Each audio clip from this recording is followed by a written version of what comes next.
Então, voltamos aqui para a segunda parte da aula, continuando falando sobre resinas. Agora vocês vão conhecer aqui uma outra forma da resina, que é a resina flow, uma outra forma modificada da resina, que ela tem características pouco diferentes das resinas convencionais, mas as resinas flow foram originalmente desenvolvidas para auxiliar as restaurações complicadas em superfície interproximais de difícil acesso, ou seja, o que é uma área interproximal? Essa área bem aqui do lado, entre um dente ou outro, ou seja, uma área próxima de um dente ou outro, nessa região aqui. Imagina você ter que remover uma cárie que está bem lá embaixo, sem poder desgastar o outro dente que está sadio, né?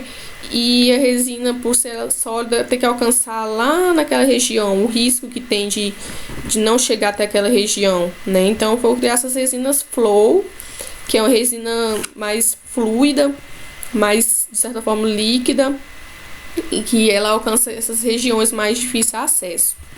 Então, em locais onde se pudesse chegar somente com a seringa e com o preenchimento nessa região seja garantido, por causa justamente dessas ponteiras aqui. É uma resina mais fluida, mais flexível e com maior grau de contração de polimerização. O que seria esse grau de contração de polimerização que tanto se fala? Justamente pelaquela parte inorgânica do dente, da parte inorgânica da resina, da composição da resina, quando ela se polimeriza, por ela endurecer, as partes inorgânicas elas se contraem, ou seja, elas se juntam, né, para ficar intimamente aderidas. E com isso, consequentemente, ela acaba gerando uma leve contração. Lógico que não é visível, porém, por estar na superfície dentária, né, ela gera essa contração. E por isso que a resina, muitas vezes, ela é mais demorada de fazer, porque a resina ela pode ser colocada apenas por incrementos, por partes, para não causar problema na superfície dentária, em questão de sensibilidade, né? Por ser um material muito rígido, imagina ligar uma parede e colocar a resina, né? E ela vai acabar contraindo, ou seja, vai acabar puxando a estrutura dentária. Então, isso pode causar sensibilidade, dor, depois da restauração. Então, por essa resina ela ser fluida, então ela tem mais carga inorgânica, né? Mais material inorgânico que para poder deixar ela fluida, para deixar ela mais fluida, precisa de aumentar, consequentemente, mais desse tipo de material. Por isso que ela pode ser utilizada, gente, em poucas quantidades, somente para poder ajudar a preencher essas regiões aí. Não pode se fazer restauração só com resina flow. Ela é apenas um auxílio. Então, ela é utilizada muito para restaurações de preparos pouco invasivos, selante de fósforos e fissuras, como vocês viram lá, né, na parte de especialidades odontológicas, a odontopediatria, principalmente indicado muito para crianças, pode ser utilizada naquela região ali, né, dos sulcos do dente, né? Lembram lá? O dente a gente tem as fósforas, as fissurinhas, e o selante é utilizado nessa região aqui. Ela pode ser usada como base de forramento sobre restaurações diretas e restaurações do tipo classe 3 ou classe 5. Isso aí é forma de cavidade, vocês não são obrigados a saber. Preparo do tipo túnel, ou seja, restaurações às vezes que entra só no ladinho assim do dente, né? Não remove essa parte, entra só aqui por essa região. Reparo de defeitos de esmalte, restaurações de dentes descidos, ou seja, dentes de leite, colagem de fragmentos dentários, reparo em resina composta, ou seja, fez a restauração, ficou uma falhazinha, se for pequena, pode utilizar essa resina flow. Lesões cervicais não cariosas, planificar paredes de preparo, enfim, apenas para procedimentos, regiões que sejam necessário utilizar pouco desse material, né? Por justamente ela se contrair bastante, por ela ser mais fluida. Agora vamos aqui para a parte dos agentes de união e dos condicionadores, ou seja, é uma etapa que ela é feita antes da gente levar a resina no dente. Os agentes de união, também chamados de adesivos, eles antecedem a colocação da resina composta no elemento dentário e são aplicados após a realização do ataque ácido no dente. Os novos sistemas adesivos, eles buscam a simplificação de passos e são responsáveis pela união do material restaurador e as estruturas dentárias. O uso do ácido fosfórico realizado no condicionamento adequado do esmalte e da dentina e subsequentemente hibridização destes confere suficiente retenção às restaurações e possibilita a obtenção de um adequado selamento e reforça a estrutura dental remanescente. Ou seja, gente, o que quer dizer isso? A resina, por si só, ela não pode levar diretamente ao dente. Tem todo um preparo depois de remover a cárie, lógico, né? Tem que utilizar o sistema adesivo, que é como se fosse uma preparação do dente e uma cola para poder fazer com que a resina fique grudada na superfície dentária. O condicionamento do ácido e do esmalte, ele cria uma descalcificação seletiva nos poros. Esses poros na superfície do esmalte aumentam o imbricamento mecânico, ou seja, ela ajuda a criar retenções, né, na superfície dentária, pela penetração da resina, formando o que se chama de tags, permitindo adesão. Esses microtags são formados núcleo nos prismas de esmalte. Como vocês podem ver aqui, esse aqui que é o tal do ácido fosfórico. Ele vem em alguma composição, geralmente que ele é de 30 ou 37%. O que a gente mais utiliza é o de 37%. Ele é esse gelzinho na cor azul, como vocês podem ver aqui, ele é passado por cima do dente, né? É do dente da dentina, só porque é mais indicado utilizar no esmalte, no esmalte dentina, porém é mais indicado utilizar no esmalte por mais tempo e na dentina por menos tempo. Por quê? Porque o esmalte, se vocês lembram, que ele possui esses prismas de esmalte, né? Que ele é a maior parte do esmalte. Ele é composto de parte inorgânica, ou seja, mais por parte de mineral, né, por ser mais rígido. Porém, a dentina, ela já é mais por parte orgânica. Então, por essa resina, ela tem aqueles prolongamentos que eu expliquei para vocês lá na parte da aula de anatomia, né, dentária. Ela pode causar mais sensibilidade, porque ela é mais próxima da polpa. Então, esse ácido fosfórico, ele é utilizado para fazer o quê? Para poder, vocês lembram lá que eu expliquei para vocês que o esmalte dentário, ele possui prismas, né? E ele é principalmente formado pela hidroxiapatita, uma aula muito importante. E o que acontece? Esse ácido fosfórico aqui, quando ele é aplicado à superfície do esmalte, que ele pode ser aplicado só até 30 segundos, tá? O máximo. A gente aplica ele ali, vai contando, deu 30 segundos, a gente remove, lava bem, para não deixar resíduos. O que esse ácido fosfórico faz? Ele cria como se uns núcleos, como acontece aqui, ele cria uns núcleos, uns foramezinhos, né, no meio desses prismas de esmalte. Eu contornei aqui para vocês verem como que é o prisma do esmalte. Então, suponhamos que depois que é aplicado esse ácido na superfície do esmalte, igual vocês estão vendo aqui, ele vai abrir um núcleozinho no meio desse prisma de esmalte. Então, eu desenhei aqui para vocês conseguirem enxergar nessa parte aqui. Isso aqui, gente, é uma imagem de microscópio, tá? Vocês não são obrigados a entender. Só tô explicando para vocês saber o porquê que tem que vir essa fase antes, tá? O porquê que é utilizado esse ácido fosfórico aqui, que vocês vão ter contato com ele. Aqui, como vocês podem ver que eu tô desenhando, é o prisma do esmalte, certo? Desenhei aqui para vocês entenderem.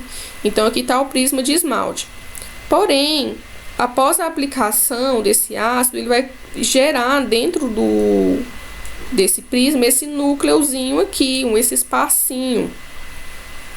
Por quê? É a partir desse espacinho aqui que a gente vai aplicar um outro sistema que chama adesivo, vocês vão ver, para poder vedar, para poder causar como se fosse uma retenção do material no dente, ou seja, é ele que ajuda a deixar colada ali a resina, o material no dente, entendeu?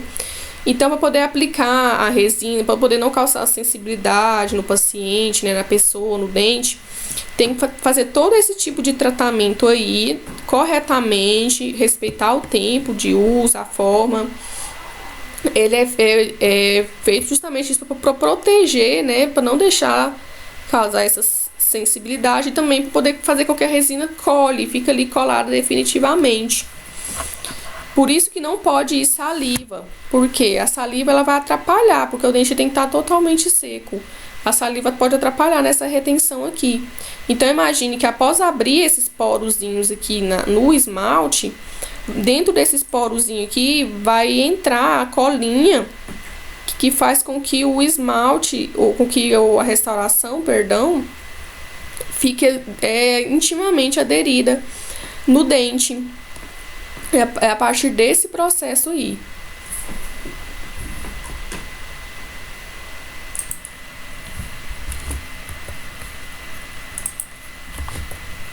Então aqui, esse aqui que é o adesivo, o agente de união, é a colinha que segura a resina, que cola a resina, né? Os agentes de união, também chamados de adesivos, eles antecedem a colocação da resina no elemento dentário e são aplicados após a realização do ataque ácido no dente. O ataque ácido é esse que vocês viram aqui, ou seja, esse ácido ele prepara a superfície do dente, né, para poder vir com a colinha para depois colocar a resina. Os sistemas adesivos são os materiais responsáveis por produzir a adesão do material restaurador às estruturas dentais. O surgimento dos sistemas de união na odontologia possibilitou o desenvolvimento de inúmeras técnicas clínicas, objetivando a maior conservação da estrutura dental rígida, que seja, no caso, dente, estrutura dentária sadia, tá? Por quê? Porque antigamente, por ainda não ter toda essa tecnologia, acreditavam que se criasse mais retenções, né, no dente, ou seja, no preparo, mais desgaste no dente, ajudaria com que o material ficasse tivesse menos risco de soltar, né? Então acabava que, além de remover a cárie, acabava que removia tecido sadio do dente. Mas hoje em dia não, a nossa intenção é preservar ao máximo a estrutura dental sadia, né, para poder evitar o desgaste desnecessário. E com isso, com toda essa tecnologia, cada vez mais esses adesivos, gente, eles são melhores para poder ajudar na adesão, na retenção da resina, com que ela fique colada ali no dente, para não ter perigo de soltar. Então, sem necessidade de confeccionar preparos cavitários com grande desgaste dos tecidos mineralizados. Então, como que é utilizado esse adesivo? Ele vem num potinho, num vidrinho, como se fosse um vidrinho de dipirona pequeno, e ele é colocado. Como que é feita a aplicação? Primeiro ele é colocado aqui nessa pontinha, nesse tufinho aqui, esse dispositivozinho aqui que se chama microbrush. Tem uma pontinha com os pelinhos. E com isso é colocado ali e levado diretamente no dente. Ele precisa de pouca quantidade, não precisa de muito. Como vocês estão vendo aqui, estão vendo que esse adesivo ele é amarelado? Isso aqui é por causa também da canforoquinona que vocês viram ali atrás, que é um fotoiniciador. Por quê? Porque esse adesivo aqui, ele é fotoativado, tá, gente? Ele vem na forma líquida, a gente passa ele no dente, joga um arzinho para poder evaporar um solvente lá, que é um processo que é feito, né, durante a restauração. Ele vem em forma líquida, pode ver que ele é amareladinho aqui, porque ele também tem aqueles fotoiniciadores, porque ele é fotoativado, para poder ficar ali grudado no dente. Então aqui, como vocês viram, depois de passar esse ataque ácido, que vai abrir esses porozinhos, esses núcleozinhos aqui no meio do prisma de esmalte, ele é aplicado para poder vedar esses tubulozinhos, para poder causar um imbricamento, que seja uma adesão, fazer com que ele fique bem ali, adaptado, bem colado, bem vedado, tá? Então, vocês podem ver aqui, eu coloquei um processozinho para vocês entenderem. O ácido, ele é passado somente no esmalte. Dependendo do sistema que for utilizar, pode passar também na dentina, só que na dentina tem que ser bem rápido, justamente por causa daqueles porozinhos que tem lá, tá? Porque senão pode causar sensibilidade no dente. Passou, lavou, secou o dente, aí vem com esse adesivo, que é passado na superfície dentária, até ao redor aqui onde vai a resina, somente onde vai a resina, tá? E depois disso ele é fotoativado com aquela luzinha. Esse dispositivozinho que eu falei pra vocês se chama microbrush. Vou tentar escrever aqui pra vocês. Esse chama, que é bom vocês saberem, porque vocês vão ter contato com esse materialzinho aqui, com esse instrumentalzinho aqui.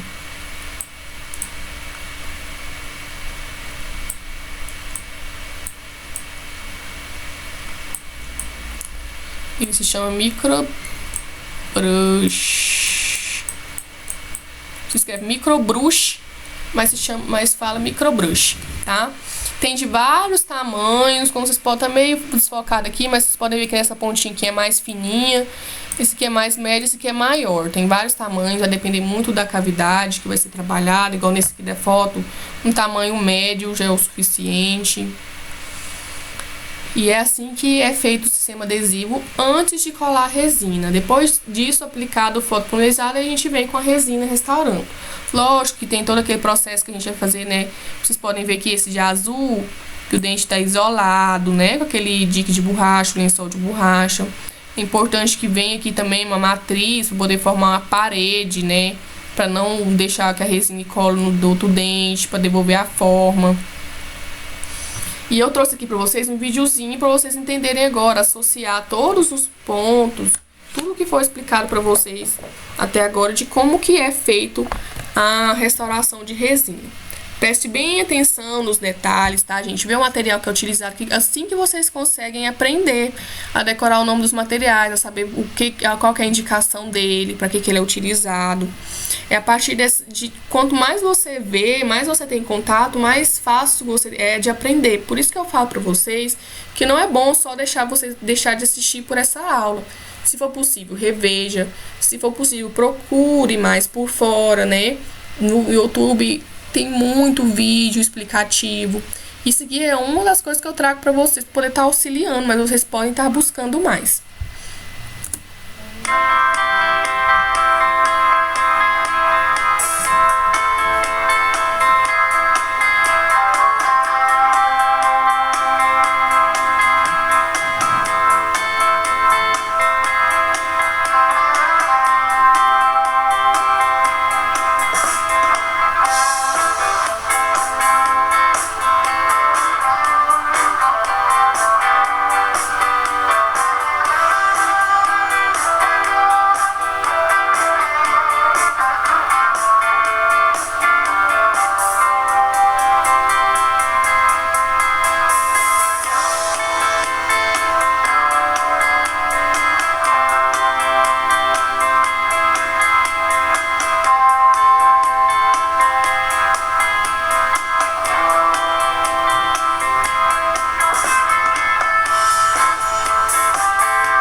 Então, gente, tá aí qual que é feito todo o processo, desde a remoção da cárie, do dente, né? Desde até como é que coloca a matriz lá, para poder não afetar o outro dente, para poder formar a parede. E todo esse processo aí, o sistema adesivo, ácido, né? Tudo até o polimento final é assim que é feita a restauração. Bom, pelo menos essa é a forma correta, né? De fazer uma restauração. E no final acaba que fica igual o dente, como se o dente nunca fosse nem mexido nele, como se nunca tivesse nem tido uma cárie ali, né? E para que tudo se dê certo, é necessário fazer todos esses passos para não ter risco de dar infiltração de cárie, sensibilidade, entre outras coisas aí. Então é com isso que vocês vão ter contato bastante no dia a dia de vocês, clínico, né, no trabalho. Espero que vocês tenham gostado desse vídeo, muito dinâmico, deu para vocês verem bastante material aí que vocês já viram, né, que foi passado. E é assim que vocês conseguem associar o instrumental no que ele é utilizado. E temos aí também os cimentos de bases protetoras, que são os cimentos dentários, que são do grupo de materiais empregados como forradores de cavidade, material restaurador ou para cimentação de restaurações metálicas. Dentro desses grupos estão os cimentos de fosfato de zinco, o cimento ácido de zinco eugenol, aqui acabou ficando errado, é um C, né? Cimento de ácido de zinco eugenol, cimento policarboxilato, cimento de ionômero de vidro, cimento de hidróxido de cálcio, cimento resinoso. Esse cimento de ionômero de vidro aqui, ele é muito bom utilizado principalmente para crianças. Os ionômeros de vidro são classificados quanto à composição em 3 grupos: do grupo convencional, anidro, do ionômero de vidro modificado por metais e o ionômero de vidro modificado por resina. Esses aqui, o convencional e o modificado por resina, são os mais utilizados. Existem várias classificações que dividem o cimento de ionômero de vidro em 3 grupos, que é do tipo 1, indicado para cimentação de coroas, próteses e dispositivos ortodônticos, do tipo 2, indicado para restaurações, e do tipo 3, indicado para forramentos ou base de selamento de cicatrículas e fissuras. Como vocês estão vendo aqui, o ionômero de vidro tem várias modificações, ele é um material muito bom, indicado para poder fazer restauração em dente de crianças. Por quê? Porque ele é um material que não tem tanta necessidade de ter todo aquele cuidado, né? É mais rápido de trabalhar com ele, porque a criança é muito inquieta, a criança não tem paciência para fazer todo aquele processo de restauração que vocês viram ali, né? Sem contar que enquanto tá fazendo a restauração, às vezes pode ir saliva, e criança também não tem aquele cuidado com higienização. Então esse ionômero de vidro aqui, ele é muito bom, indicado para fazer restauração em criança. E tem vários tipos dele, como vocês viram aqui, né? O que vai diferir no que é o indicado utilizado vai estar vindo no rótulo, né? Igual esse aqui, que vem um R, o nome dessa marca comercial se chama Maxion. Porém, vem um Rzinho aqui indicando que é para restauração. Tem também o Vidrion, que vem com um Rzinho aqui. Tem o Vitrimer, esse Vitrimer aqui ele é modificado por resina, ou seja, é uma massa que ele é manuseada, porém ela pode ser endurecida, né, com a aplicação da luz do fóton. E esses dois aqui não, eles já se endurecem sozinho. Você põe o material lá e espera uns minutos que ele vai endurecendo sozinho na cavidade bucal. E pode ser também indicado, gente, para base de forramento. O que é essa base de forramento? É quando esse material aqui, quando às vezes faz uma restauração muito profunda, igual vocês estão vendo aqui, e pode ser que tenha risco de chegar muito perto da polpa, tem risco de dar sensibilidade, né? Então a gente aplica ele aqui na base, como vocês estão vendo, é somente no fundo mesmo, somente no fundo, para proteger a polpa. Fotoativa ele é como se fosse uma resina flow, só porque ele, lógico, é modificado por resina, só porque o que tem aqui é o ionômero de vidro. E essa marca comercial aqui se chama Ionocil. Se escreve Ionoceal, porém se pronuncia Ionocil. Ou seja, é um ionômero modificado por resina, né? porém da forma bem fluida, que é usada apenas para forramento. Depois que fotoativo isso aqui, eu faço todo aquele processo de condicionamento, né, com ácido fosfórico, adesivo e por fim vem a restauração por cima.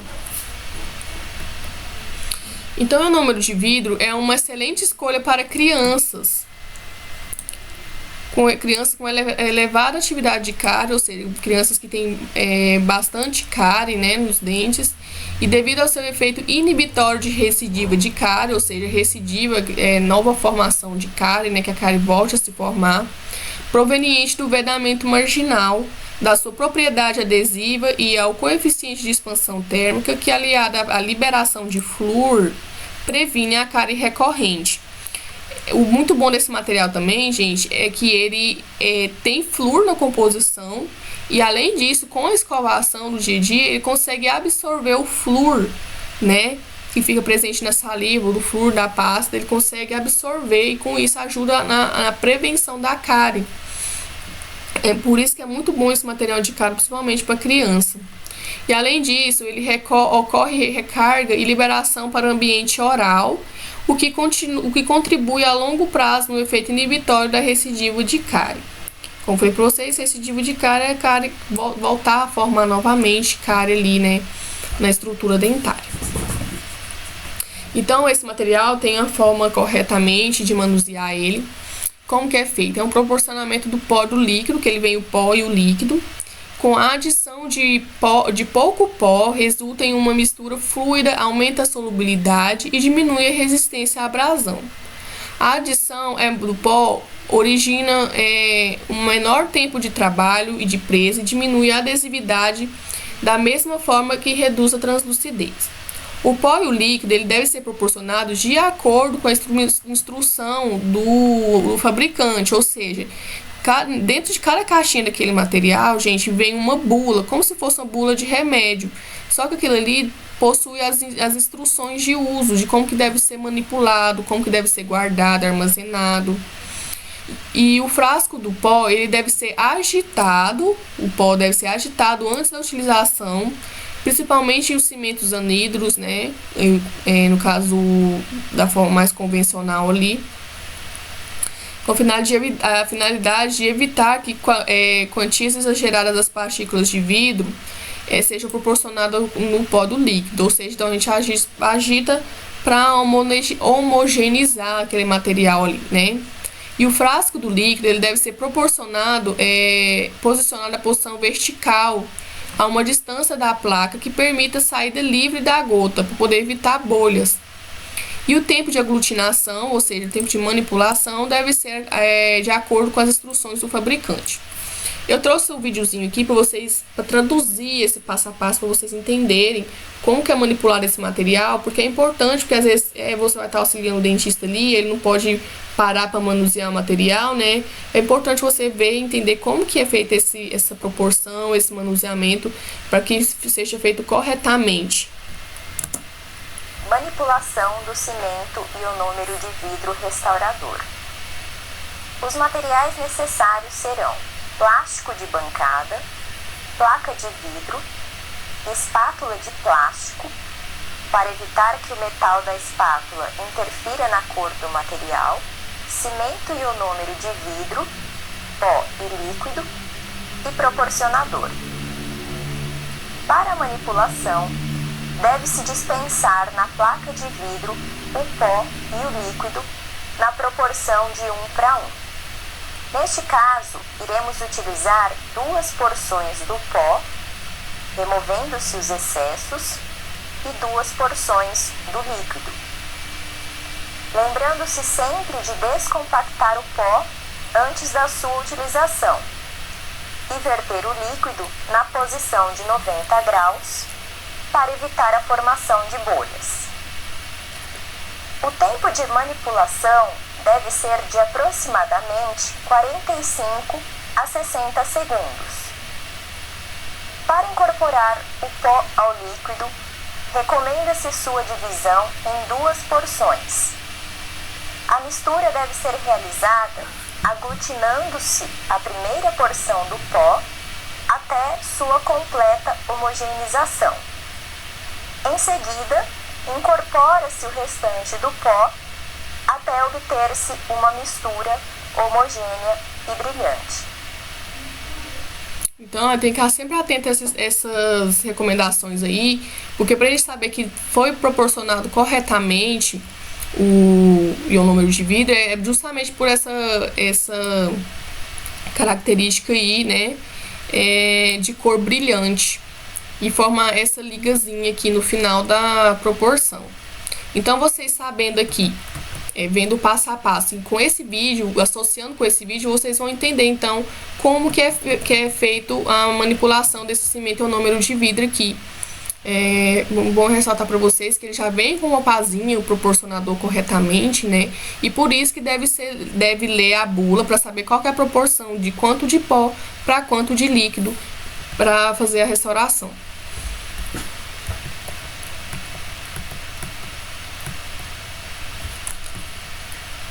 Outra base protetora também é esse material aqui que se chama hidróxido de cálcio. São cimentos para bases protetoras, e o material para base protetora ou ferramenta cavitário deve isolar cavidades profundas, igual aquele que vocês viram lá no ionômero de vidro fluido, né? Em cavidades profundas do elemento dentário do material restaurador, no que se refere à transmissão de calor, corrente, galvância e toxicidade, ou seja, pelos esforços mastigatórios, né, às vezes se ficar alguma falha, uma restauração ali, uma cavidade muito profunda, pode ser que cause sensibilidade, justamente por estar muito próximo à polpa, né, pode ser que cause sensibilidade, dor ao mastigar. Por isso que é muito indicado utilizar essas bases protetoras aqui, né, para evitar esse problema pós-operatório e pós a restauração. Então, é indicado cimentação de restaurações indiretas, cimentos para o uso endodôntico, proteção periodental e cimentos para restaurações. O hidróxido de cálcio, ele por sua ação terapêutica, ele pode apresentar na forma de pó, solução ou suspensão, e também por pasta única, que é o pó agregado a um veículo, ou um sistema pasta-pasta. Pasta-pasta é esse que vocês estão vendo aqui na imagem, que vem a pastinha base e a pastinha catalisador. Os dois tem que misturar na mesma proporção aqui, né? Ele vem com esse bloquinho de papel. Ele deve ser dosado na mesma proporção e misturado os dois. Ou então nessa forma aqui de pó que vocês estão vendo. E esse grupo de cimento, ele é de baixa resistência, ou seja, não é indicado para restauração, apenas para base mesmo, e usado em pouca quantidade, tá? E a compressão alta solubilidade e com o pH alcalino, que possibilita a recuperação e estimulação da formação de dentina reparadora, tendo, portanto, importante função como material protetor do complexo dentino-polpa. O que quer dizer essa formação de dentina reparadora? Pela formação de cárie, a gente faz o preparo cavitário lá, removendo a cárie, deixando lá só a estrutura sadia para depois restaurar. Se a gente aplica em cavidades profundas, principalmente, se a gente aplicar esse hidróxido de cálcio aqui, ele é como se fosse uma medicação que influencia aquela dentina, a parte, né, abaixo do esmalte, ela influencia com que forme, lógico que em pouca proporção, né, como se fosse um curativo, como se fosse uma casquinha de machucado. Ela estimula a formação dessa dentina reparadora. Lógico que não é o mesmo tipo de dentina que é formado o dente, por isso se fala uma dentina reparadora, é como se fosse uma casquinha de machucado. Ele ajuda a reparar essa dentina aí, e com isso ela ajuda com que evite até a sensibilidade. Eu trouxe a imagem para vocês entenderem como que é feito. Aqui, né, a gente fez o preparo cavitário, no caso a gente removeu a cárie, uma cárie bem profunda, que dá para ver. E ali ela foi colocada numa região, numa porção mais profunda. Esse aqui é a pasta, a forma de pasta, tá? A forma de pó a gente utiliza geralmente quando tem uma pequena exposição, quando é uma cárie muito profunda mesmo. Às vezes aparece ali, né, restaurando, aparece um pontinho vermelho ali, é porque tem risco de que chegou na polpa, né? Então, às vezes não, a gente faz um tratamento que a gente fala que é tratamento expectante, que a gente coloca uma porçãozinha desse pó em cima desse pontinho vermelho, né, no caso da exposição da polpa, e esse pó, ele é absorvido, né, ali na polpa, ele ajuda a estimular a formação dessa dentina reparadora. Igual eu falei pra vocês, é como se fosse uma casquinha de machucado, né, um reparo. E depois, e por cima desse pó, a gente vem com o hidróxido de cálcio em forma de pasta para proteger essa região ali, e depois, por fim, vem a restauração por si só. Vou dar uma pausa aqui pra gente continuar na próxima aula, para não ficar uma aula muito grande e cansativa.